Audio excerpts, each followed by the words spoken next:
বন্ধুরা আজকে আমি রান্না করেছি তেলকই রেসিপি। খেতে কিন্তু দুর্দান্ত হয়েছে। আর এরকম তেলকই থাকলে কিন্তু এক থালা গরম ভাত এক নিমেষেই শেষ হয়ে যাবে। চলুন তাহলে দেখে নেওয়া যাক আমি কিভাবে তেলকই রেসিপিটা রান্না করেছি। নমস্কার বন্ধুরা, আমি সুখী বসাক আমার চ্যানেলে আপনাদের অনেক অনেক স্বাগত জানাই। বন্ধুরা আজকে আমি আপনাদের তৈরি করে দেখাবো তেলকই রেসিপি। আপনারা প্রথম থেকে শেষ অবধি পুরো ভিডিওটা স্কিপ না করে দেখতে থাকুন, আশা করি খুব ভালো লাগবে। যেহেতু 2 দিন থেকে পুরো বৃষ্টি হচ্ছে, বৃষ্টির মধ্যে কিন্তু আপনাদের দাদা ভাই অনেকগুলো কই মাছ পেয়েছে। আর কই মাছগুলো কিন্তু অনেক বড় বড়, আমি ভাবতেও পারিনি যে এতগুলো কই মাছ পাবে। তেলকই তৈরি করার জন্য কি কি নিয়েছি আমি আপনাদের বলে দেব। বন্ধুরা তেলকই বানানোর জন্য এখানে কিন্তু আমি 950-র মতো কই মাছ নিয়েছি। আর এই কই মাছগুলো আজকে পেয়েছে সকালবেলা, যেহেতু 2 দিন থেকে খুব বৃষ্টি হচ্ছে। বৃষ্টির মধ্যে কিন্তু একটা ফান্দি জাল কিনে এনেছে কালকে, তো আমি খুব বকা দিয়েছিলাম আর ভাবতে পারিনি যে এত বড় বড় কই মাছ পাবে। দেখো আমার একদম হাতের তালুর মতো। আর কই মাছগুলোর ভেতরে কিন্তু পুরো পেটের ভেতরে ডিমে ভর্তি, দেখতেই পাচ্ছ তোমরা। আমি কিন্তু ভালো করে লেবু লবণ দিয়ে একদম ভালো করে ধুয়ে নিয়েছি। মাছের গায়ের মধ্যে কোনো কিন্তু ন্যালপা বা কোনো নোংরা নেই। আর এরকম বড় বড় মানে কই মাছের তেল কই খেতে খুব ভালো লাগে। আর এখানে কিন্তু একটা কানজ মাছও পেয়েছে। এই কানজ মাছের ভেতরে কিন্তু পেটে ডিম আছে, তো এটা ভালোই বড় আছে। 3টা পিস হয়েছে, একটা লেজা হয়েছে এই যে। তো সবগুলো কিন্তু ভালো করে ধুইয়ে আমি পরিষ্কার করে নিয়েছি।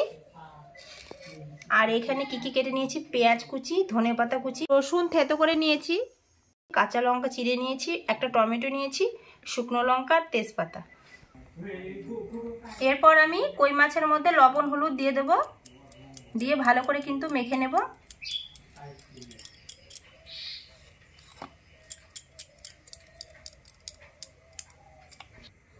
এরপর হলুদ দিয়ে দেব, হলুদ লবণ দিয়ে মাছগুলো কিন্তু ভালো করে আমি মেখে নেব। আর মাছগুলোর গাগুলো একটুখানি করে চিড়ে দিয়েছি, তাহলে কিন্তু মশলা ঢুকবে।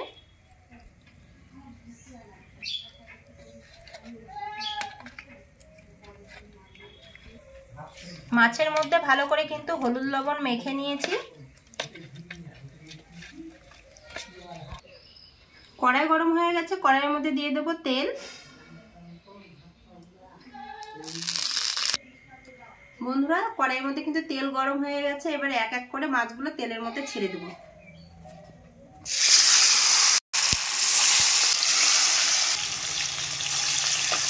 কই মাছগুলো একদিক ভাজা হয়ে গেছে, এরপর কিন্তু উল্টে পাল্টে নেব।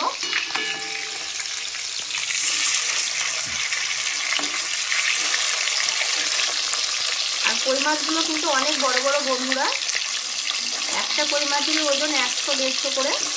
সবগুলো না, এই দুটো কই মাছ সব থেকে বড়।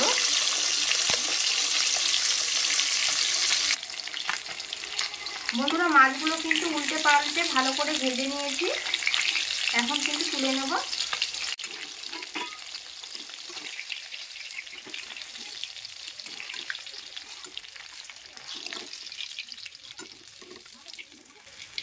তো প্রথমে আমি 4টে কই মাছ ভেজে নিয়েছি। একইভাবে সব কই মাছগুলো তেলের মধ্যে দিয়ে দেবো।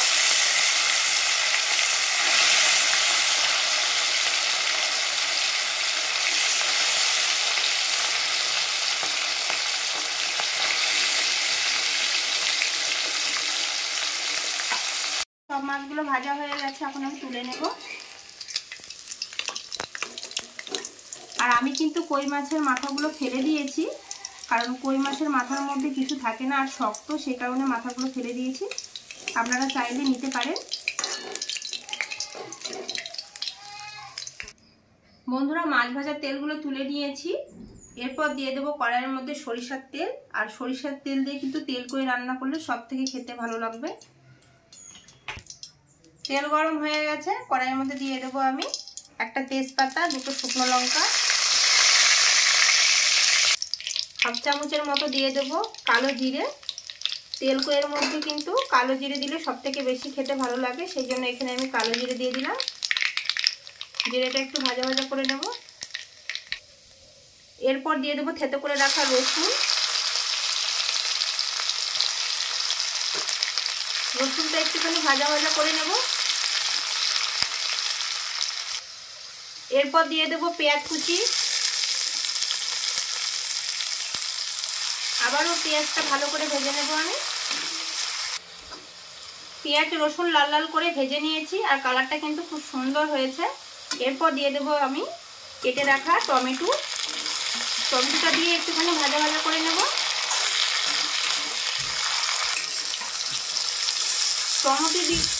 টমেটো দিয়ে ভালো করে কিন্তু ভাজা ভাজা করে নিয়েছি আর টমেটোগুলো ভাজা হয়ে গেছে। এরপর এখানে আমি দিয়ে দেবো বেটে রাখা আদা, জিরে, শুকনো লঙ্কা, ধনে। মশলাটা দিয়ে ভালো করে কিন্তু কষিয়ে নেব। দিয়ে দেবো এখানে স্বাদ মতো লবণ, পরিমাণ মতো হলুদ গুঁড়ো। এরপর ভালো করে কষিয়ে নেব।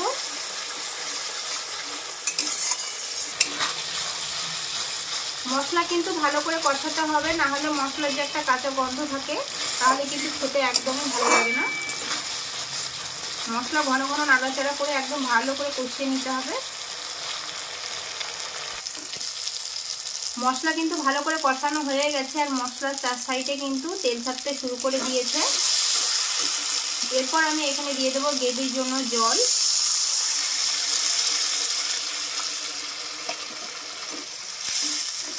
জলটা দিয়ে ভালো করে কিন্তু ফুটিয়ে নেব, তারপরে মাছগুলো দেব। ঝোলটা ফুটতে শুরু করে দিয়েছে। এরপর ভেজে রাখা কই মাছগুলো দিয়ে দেব, তাহলে ঝোলের সঙ্গে ফুটবে।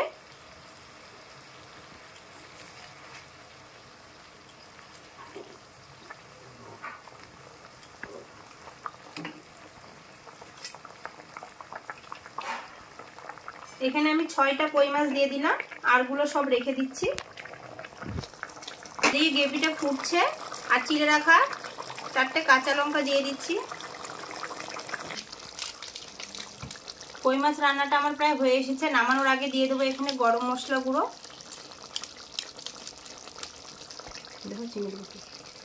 সামান্য একটুখানি দিয়ে দেবো চিনি। চিনিটা দিলে ব্যালেন্সটা ঠিক থাকবে আর খেতেও কিন্তু খুব ভালো লাগবে।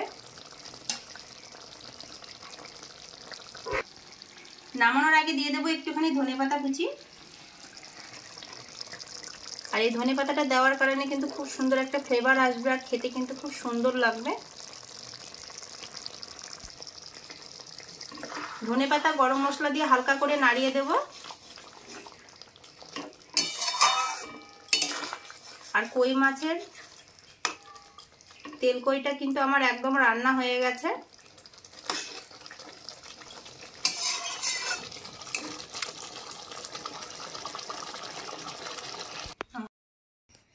বন্ধুরা, তেল কই রান্না আমার কমপ্লিট। এরপর একটা থালার মধ্যে ঢেলে নেব। আর কালারটা দেখুন কত সুন্দর হয়েছে। গরম ভাতে কিন্তু তেল কই খেতে ভীষণ ভালো লাগে। একটা থালার মধ্যে ঢেলে নিচ্ছি। বন্ধুরা, তেল কই রান্না আমার কমপ্লিট। থালার মধ্যে ঢেলে নিয়েছি আর কালারটা দেখুন খুব সুন্দর এসেছে। এখানে কিন্তু আমি বাড়ির যে আমরা সিটি লঙ্কা খাই সেই লঙ্কাই বেটে দিয়েছি। এখানে কিন্তু কোনো আমি বাসন্তী রং বা কোনো কালার ইউজ করিনি। আর কালারটা যে এত সুন্দর এসেছে আমি ভাবতেই পারিনি। আর এটা কিন্তু গরম ভাতের সঙ্গে খেতে কিন্তু দুর্দান্ত লাগে। বন্ধুরা, আজকের তেল কই রেসিপিটা আপনাদের কেমন লেগেছে? আর আমার মতো করে একবার রান্না করে খেয়ে দেখবে, খেতে কিন্তু দুর্দান্ত লাগে। ভালো লাগলে অবশ্যই কিন্তু আমার চ্যানেলটাকে সাবস্ক্রাইব করে দিয়ে পাশে থাকা বেল আইকনটা অবশ্যই প্রেস করে দেবে নিত্য নতুন ভিডিও পেতে। আজকের মতো এই পর্যন্ত, আবার দেখা হবে অন্য কোনো রেসিপিতে। আপনারা ভালো থাকবেন, সুস্থ থাকবেন, সাবধানে থাকবেন। নমস্কার।